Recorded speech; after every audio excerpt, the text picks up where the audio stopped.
Hello everyone, welcome to the online educational platform of WBE Learning. We help make your learning easier and simpler. আজকের আলোচনার বিষয় হলো class 7 এর lesson 1 the book of nature written by Jawaharlal Nehru. The book of nature গল্পটি তোমাদের সামনে তার ইংরেজি উচ্চারণের পাশাপাশি বেঙ্গলি ট্রান্সলেট অর্থাৎ তার বঙ্গানুবাদও তোমাদের সঙ্গে শেয়ার করব। ভিডিওটিকে শুরু করার আগে তোমাকে জানিয়ে রাখি যে এই চ্যানেলে ক্লাস 7 এর ইতিহাসের অধ্যায় ভিত্তিক প্রশ্ন উত্তর আপলোড করা রয়েছে। তুমি চাইলে সেগুলিকে দেখে নিতে পারো, লিংক নিচে ডেসক্রিপশনে পেয়ে যাবে। আশা করি এই প্রশ্ন উত্তরগুলি তোমার পড়াশোনার ক্ষেত্রে বিশেষভাবে উপকারে আসবে। আর যদি এই চ্যানেলের নতুন দর্শক হয়ে থাকো তাহলে অনুরোধ করব চ্যানেলটিকে সাবস্ক্রাইব করে পাশের নোটিফিকেশন বেল থেকে অল নোটিফিকেশন অপশনটিকে সিলেক্ট করে রাখবে এই ধরনের ভিডিওর আপডেট পাওয়ার জন্য। Let's begin.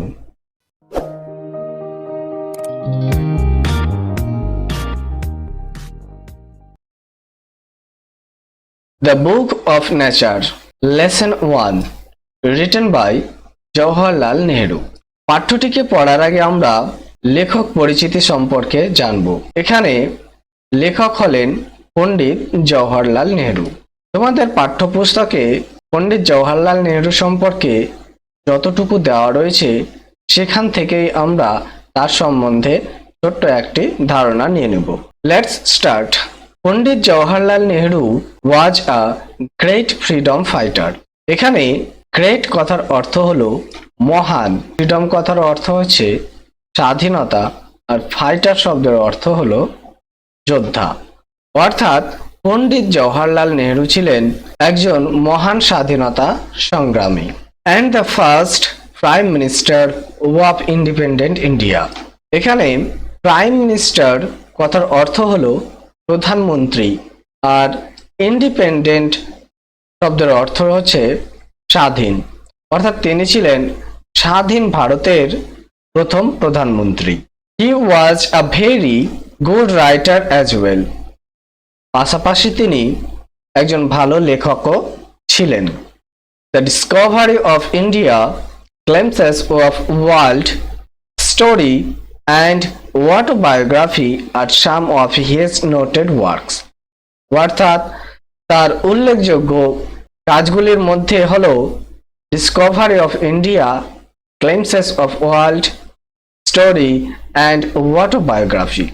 During the late 1920s, he wrote a series of letters to his young daughter Indira to share his ideas, thoughts and knowledge with her. অর্থাৎ during the late 1920 সালের শেষ দিকে he wrote a series of letters to his young daughter Indira. তিনি তার কন্যা ইন্দিরার সঙ্গে একটি ধারাবাহিকভাবে চিঠি লিখেন to share his ideas, thoughts and knowledge. Idea শব্দের অর্থ হলো ধারণা, আর থট শব্দের অর্থ চিন্তা বা ভাবনা, আর নলেজ শব্দের অর্থ হলো জ্ঞান। তাহলে তিনি তার ধারণা, চিন্তা ভাবনা এবং জ্ঞান আদান প্রদানের জন্য তাকে চিঠি লিখতেন। দিস লেটার্স, এই চিঠিগুলি were later compiled into a book titled letters from a father to his daughter. অর্থাৎ এই চিঠিগুলি পরবর্তীকালে letter from a father to his daughter শিরোনামে একটি বইয়ে সংকলিত হয়। এখানে কম্পাইলড শব্দের অর্থ হলো সমন্বিত হওয়া বা সংকলিত হওয়া। The present text is an excerpt from the book. অর্থাৎ বর্তমান পাঠ্যটি সেই বই থেকেই গৃহীত হয়েছে। এখানে excerpt শব্দটির অর্থ গ্রহণ করা বা গৃহীত হওয়া। এটি ছিল জওহরলাল নেহরু সম্পর্কে ছোট্ট একটি ধারণা তোমাদের সঙ্গে শেয়ার করলাম। চলো এবার মূল বিষয়ের দিকে যাওয়া যাক। এতক্ষণ আমরা লেখক পরিচিতি পড়লাম, এবার আমরা মূল টেক্সট অর্থাৎ দ্য বুক অফ নেচার এর ইউনিট 1টি পড়ব এবং সেই সঙ্গে তার বঙ্গানুবাদ ও প্রতিটি ওয়ার্ডের অর্থ আমি তোমাদেরকে বলে দেব। চাইলে তুমি খাতা ও কলম নিয়ে সেগুলিকে লিখে নিতে পারো। চলো তাহলে আর কথা না বাড়িয়ে শুরু করি। When you and I are together, যখন আমি এবং তুমি একসাথে থাকো, এখানে আমি আর তুমি বলতে জওহরলাল নেহেরু এবং তুমি বলতে ইন্দিরাকে বোঝানো হয়েছে। when শব্দটির অর্থ হলো যখন, আর টুগেদার শব্দটির অর্থ হচ্ছে একসঙ্গে। অর্থাৎ যখন জওহরলাল নেহেরু এবং তার মেয়ে ইন্দিরা একসাথে থাকেন, you often ask me questions about many things. You often, তুমি প্রায়ই ask me questions, আমাকে প্রশ্ন জিজ্ঞেস করো, about many things, বিভিন্ন জিনিস সম্পর্কে। অর্থাৎ you often ask me questions about many things, তুমি আমাকে প্রায়ই বিভিন্ন জিনিস সম্পর্কে প্রশ্ন জিজ্ঞেস করো। and I try to answer them, এবং আমি সেগুলির উত্তর দেওয়ার চেষ্টা করি। Now that you are at Mussoorie, আর এখন তুমি মুসৌরিতে রয়েছো, এখানে at শব্দটি হলো একটি প্রিপজিশন যার অর্থ হচ্ছে তে বা প্রতি।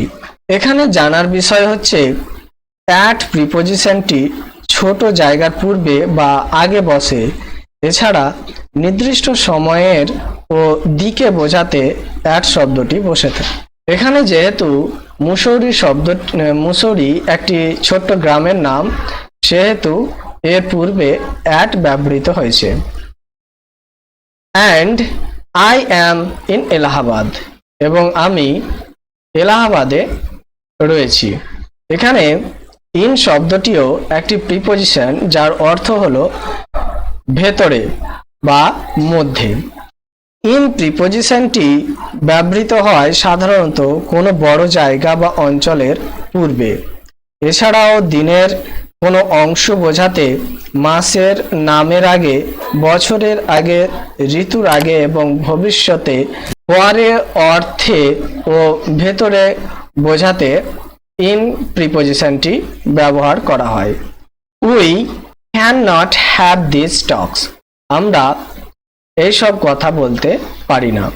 এইসব কথা বলতে যে কথাগুলি তারা একসাথে থেকে বিভিন্ন জিনিস সম্পর্কে আলোচনা করে, সেই কথাগুলিকে বোঝানো হয়েছে। অর্থাৎ জওহরলাল নেহেরু এবং তার মেয়ে ইন্দিরা যখন একসাথে থাকেন, তার মেয়ে ইন্দিরা প্রায় তাকে বিভিন্ন জিনিসের সম্পর্কে প্রশ্ন করে থাকে, সেই কথাগুলি এখানে বলা হয়েছে। We cannot have these talks, আমরা সেই সমস্ত কথা বলতে পারি না। I am therefore going to write to you from time to time. I am therefore going to write to you. তবুও আমি তোমাকে লিখে যাচ্ছি from time to time, থেকে। অর্থাৎ তবুও আমি তোমাকে থেকে লিখে যাচ্ছি short account of the story of our earth. short account সংক্ষিপ্ত বিবরণ of the history of our earth, আমাদের পৃথিবীর গল্পের। অর্থাৎ তবুও আমি থেকে তোমাকে চিঠির মাধ্যমে আমাদের পৃথিবীর গল্প সম্পর্কে সংক্ষিপ্ত ভাবে লিখে যাচ্ছি। এখানে শর্ট অ্যাকাউন্ট শব্দের অর্থ হলো সংক্ষিপ্ত বিবরণ। স্টোরি শব্দটির অর্থ হলো গল্প। and the many countries great and small, এবং অনেক ছোট বড় দেশ into which it is divided, এখানে ডিভাইডেড শব্দটির অর্থ হলো বিভক্ত। অর্থাৎ যেটি ছোট বড় দেশে বিভক্ত রয়েছে। You have read a little about English history and Indian history. You have read তুমি পড়েছো a little কিছু সামান্য about English history ইংরেজদের ইতিহাস সম্পর্কে and Indian history ভারতীয় ইতিহাস সম্পর্কে। অর্থাৎ তুমি ইংরেজদের ইতিহাস এবং ভারতীয়দের ইতিহাস সম্পর্কে কিছু সামান্য পড়েছো। But England is only a little island. কিন্তু ইংল্যান্ড হলো কেবলমাত্র একটি ছোট্ট দ্বীপ। এখানে আইল্যান্ড শব্দটির অর্থ হলো দ্বীপ। দ্বীপ বলতে চারদিক জলবেষ্টিত স্থল বা ভূভাগকে বলা হয়।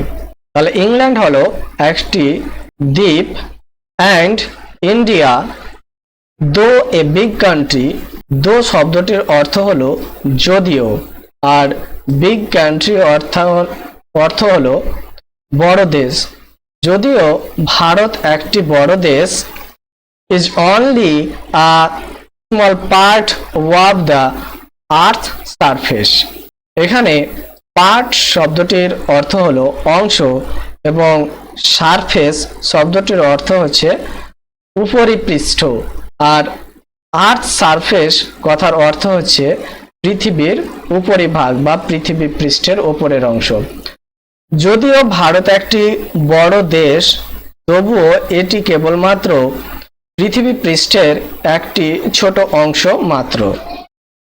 If we want to know something about the story of this world of ours, if যদি we want to know আমরা জানতে চাই something about the story কিছু গল্প সম্পর্কে of this world এই বিশ্বের of ours আমাদের, অর্থাৎ যদি আমরা আমাদের এই বিশ্বের কিছু গল্প জানতে চাই, we must think of all the countries and of all the peoples that have inhabited it.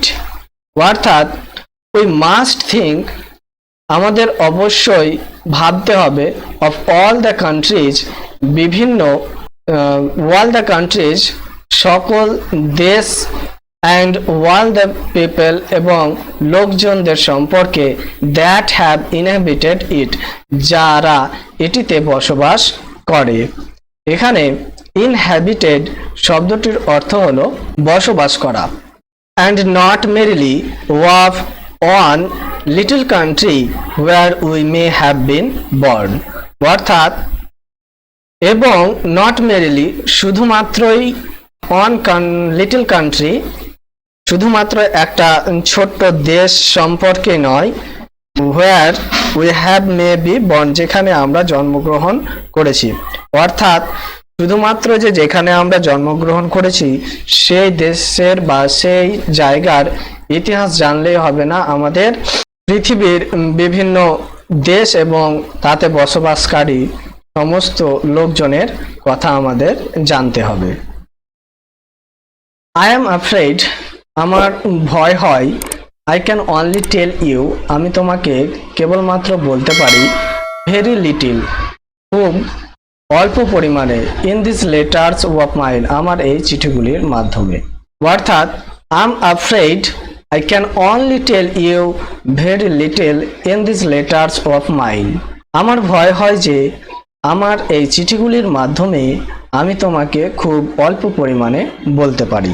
But that little কিন্তু এই অল্প পরিমাণে বলাটুকু I hope আমি মনে করি বা আমি আশা করি will interest you তোমার আগ্রহ জাগাবে।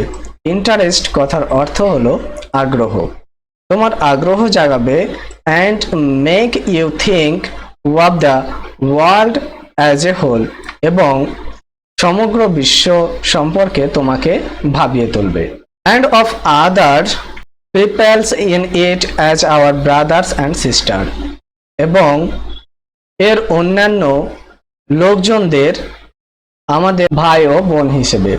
অর্থাৎ জওহরলাল নেহরু যে চিঠিগুলির মাধ্যমে অল্প পরিমাণে তাকে জানাতো, তার মেয়ে ইন্দিরাকে জানাতো, সেই অল্প পরিমাণ অংশটুকুই তার মনে আগ্রহ জাগাবে এবং সমগ্র বিশ্ব আর লোকজনদের আমাদের ভাই ও বোন হিসেবে তাকে ভাবিয়ে তুলবে। When you grow up, যখন তুমি বড় হবে, grow up কথার অর্থ হলো বেড়ে ওঠা, অর্থাৎ যখন তুমি বড় হবে, you will read about the story of the earth and her peoples. You will read, তুমি পড়বে, about the story of the earth and her peoples, পৃথিবী এবং তার লোকজনদের ইতিহাস সম্পর্কে, in fat book, মোটা বইয়ে। অর্থাৎ যখন তুমি বড় হবে, তুমি পৃথিবী এবং তার লোকজনদের ইতিহাস বা লোকজনদের গল্প একটি মোটা বইয়ে পড়বে। and you will find, এবং তুমি খুঁজে পাবে, it more interesting, আরো বেশি আকর্ষণীয়, than any other story or novel, অন্যান্য গল্প এবং উপন্যাসের চেয়েও। অর্থাৎ তুমি এটিতে অন্যান্য গল্প এবং উপন্যাসের চেয়েও অনেক বেশি আকর্ষণ খুঁজে পাবে। that you may have read, তুমি যা আগে পড়েছো। you know, of course, তুমি অবশ্যই জানো। of course কথার অর্থ হলো অবশ্যই, তাহলে তুমি অবশ্যই জানো, that our earth is very very old, যে আমাদের পৃথিবী অনেক অনেক প্রাচীন। millions and millions of years old, lakh lakh বছর পুরনো। millions কথার অর্থ হলো লক্ষ, আর millions and millions কথার অর্থ হলো lakh lakh. and for a long long time, এবং অতি দীর্ঘ সময়, there were no men and women living in it, এটিতে কোনো পুরুষ ও মহিলা বসবাস করত না। অর্থাৎ লক্ষ লক্ষ বছর আগে পৃথিবীতে এমন একটি সময় ছিল যেখানে পুরুষ এবং মহিলা কেউই বসবাস করত না। বিফোর দ্য ম্যান কেম, মানুষ আসার পূর্বে, দেয়ার ওয়ার অনলি অ্যানিম্যালস, সেখানে কেবলমাত্র জীবজন্তুই ছিল। অ্যান্ড বিফোর দ্য অ্যানিম্যালস, এবং জীবজন্তুর আগেও, দেয়ার ওয়াজ এ টাইম, সেখানে এমন এক সময় ছিল, when no kind of life existed on the earth. existed কথার অর্থ হলো বিদ্যমান বা অস্তিত্ব, আর লাইফ কথার অর্থ হলো জীবন। অর্থাৎ জীবজন্তুদেরও আগে এমন একটা সময় ছিল যখন পৃথিবীতে কোনো জীবনের অস্তিত্ব ছিল না। It is difficult to imagine this world of ours. এটি ভাবতে অবাক লাগে যে আমাদের এই পৃথিবী, which is so full today of all kinds of animals and men, যা আমাদের আজকে সমস্ত রকম জীবজন্তু এবং মানুষ দ্বারা পরিপূর্ণ। to be without them, একসময় তাদের কেউই ছিল না। বাট সায়েন্টিস্ট, কিন্তু বিজ্ঞানীরা, and those who have studied, এবং অন্যান্যরা যারা অধ্যয়ন করেছেন, and thought a great deal about this matter, এবং এইসব ব্যাপারে বিস্তর আলোচনা করেছেন, ভেবেছেন, tell us, আমাদের বলেন, that, যে there was a time, সেখানে এমন এক সময় ছিল, the earth was too hot, পৃথিবী ছিল অত্যন্ত উত্তপ্ত, for any living being to live on it, কোনো জীবী এখানে বসবাস করতে পারত না। and, এবং if we read their books, যদি আমরা তাদের বইগুলি পড়ি, and studied the rocks and fossils, এবং জীবাশ্ম এবং প্রস্তরগুলিকে বিশেষভাবে ভালোভাবে অধ্যয়ন করি। এখানে রক্স মানে হচ্ছে প্রস্তর বা পাথর, এবং ফসিলস মানে হচ্ছে জীবাশ্ম। অর্থাৎ যদি আমরা জীবাশ্ম ও পাথরগুলিকে ভালোভাবে অধ্যয়ন করি, then we can ourselves see, আমরা নিজেরাই দেখতে পারি বা দেখতে পাবো, that it must have been so, পৃথিবীতে অবশ্যই তা হয়েছে। এটি ছিল তোমাদের দ্য বুক অফ নেচার গল্পটির ইংরেজি উচ্চারণের পাশাপাশি তার বাংলা ট্রান্সলেট করে তোমাদের সামনে উপস্থাপন করলাম। যদি ভিডিওটি তোমাদের ভালো লাগে তবে অবশ্যই ভিডিওটিকে লাইক করে চ্যানেলটিকে সাবস্ক্রাইব করে পাশের নোটিফিকেশন বেল থেকে অল নোটিফিকেশন অপশনটিকে সিলেক্ট করে রাখবে এই ধরনের ভিডিওর আপডেট সবার আগে পাওয়ার জন্য। Thanks for watching, keep watching and keep learning.